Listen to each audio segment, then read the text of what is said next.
پیارے ویورز، حضرت مختوم اشرف سمنانی علیہ رحمت و رضوان اپنی کتاب لطائف اشرفی میں لوگوں کے عیب چھپانے کے سلسلے میں لوگوں کی برائیاں اگر دکھ جائے تو اسے چھپانے کے سلسلے میں ایک خوبصورت واقعہ بیان فرماتے ہیں کہ حضرت عمر رضی اللہ عنہ گشت لگایا کرتے تھے۔ ایک مرتبہ آپ گشت لگا رہے تھے، آپ کو ایسا محسوس ہوا کہ کسی گھر میں کوئی غلط کام کر رہا ہے۔ آپ دیوار کود کر اندر داخل ہو گئے، چھوٹی چھوٹی دیواریں ہوتی تھیں، دیوار کود کر اندر داخل ہو گئے تو آپ کیا دیکھتے ہیں کہ ایک بوڑھا آدمی شراب پی رہا ہے۔ حضرت عمر کی جب نظر پڑی اس پر تو آپ جلال میں آ گئے، فرمایا تمہیں شرم نہیں آتی؟ تم اللہ کی حد پامال کر رہے ہو، اللہ کی نافرمانی کر رہے ہو؟ تو اس آدمی نے شرم کے ساتھ جواب دیا، امیر المؤمنین، میں نے اللہ کی ایک حد کی پامال کی ہے، میں نے اللہ کی ایک نافرمانی کی ہے، آپ نے تو اللہ کی 3 حد پامال کیا ہے۔ میں نے تو ایک غلطی کی ہے لیکن آپ نے تو 3 غلطیاں کی ہیں۔ حضرت عمر چونک گئے، کہا وہ کیسے؟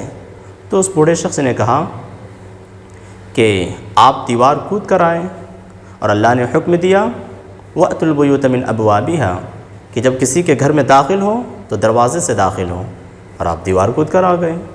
دوسری غلطی یہ کہ اللہ نے حکم دیا لَا تَدْخُلُوا بُيُوتًا غَيْرَ بُيُوتِكُمْ حَتَّى تَسْتَأْنِسُوا وَتُسَلِّمُوا عَلَىٰ أَهْلِهَا کہ جب تم کسی کے گھر میں داخل ہو تو اجازت طلب کرو، سلام کرو، اور آپ بغیر اجازت اور سلام کے گھر میں داخل ہو گئے۔ اور تیسری یہ کہ اللہ نے فرمایا وَلَا تَجَسَّسُوا ٹوہ میں مت پڑو، کسی کے پیچھے مت لگ جاؤ کہ دیکھیں کون کیا کر رہا ہے، اور آپ ٹوہ میں لگ گئے۔ تو میں نے تو ایک غلطی کی ہے اور آپ نے 3 غلطی کی ہیں۔ حضرت عمر نے جب یہ باتیں سنی تو ان کے دل پہ یہ بات لگ گئی، اس کو کچھ نہیں کہا، چلے گئے۔ دوسرے روز جب حضرت عمر مسجد نبوی میں تشریف لے گئے تو کیا دیکھتے ہیں کہ وہ بوڑھا شخص مسجد میں آنا بند کر دیا ہے۔ حضرت عمر کو بڑا ملال ہوا، بڑا رنج ہوا کہ وہ کاش میں اس رات میں اس کے گھر میں داخل نہ ہوا ہوتا، اس نے شرم کی وجہ سے میری وجہ سے مسجد میں آنا چھوڑ دیا۔